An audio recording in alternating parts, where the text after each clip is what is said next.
I am one of the 800,000 people in the United States of America with cerebral palsy. My condition might be a little bit less severe than some individuals, but it's severe enough to where it does have a significant impact on my day-to-day life. My parents raised me with the mindset to believe that I can do whatever I can do. And I had a mother and a father. I think this is an important thing everyone should have. If you didn't have both a mother and a father growing up, it's not your fault.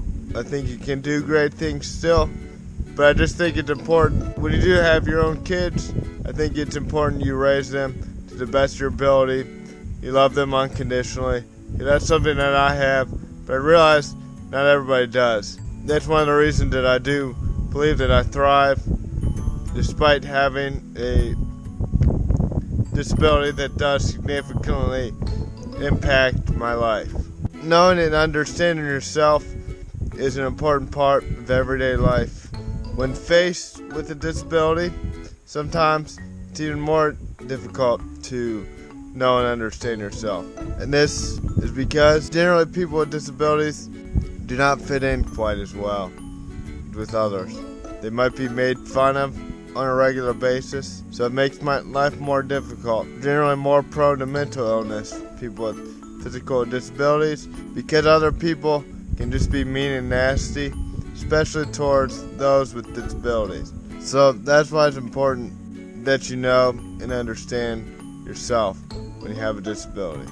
When you have a disability, you really have to learn your strong suits. Similar to a guy that I've watched on YouTube for a lot of years. His name's Quinn. He has cerebral palsy.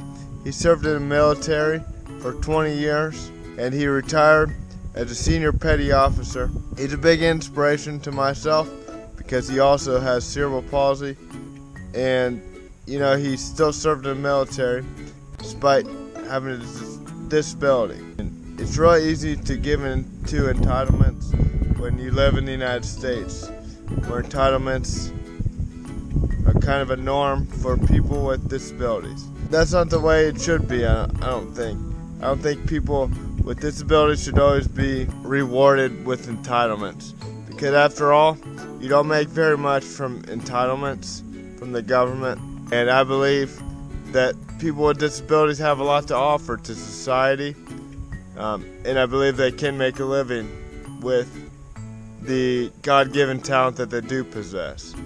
I think it's just important to know and understand what your talents are, what you're not good at, things that you might be unable to do physically or mentally if your disability is a cognitive thing.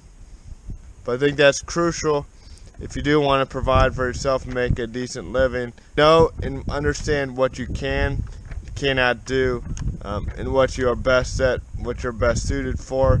I think after living 26 years, I think I'm pretty well suited to know what my strong suits are and what they are not.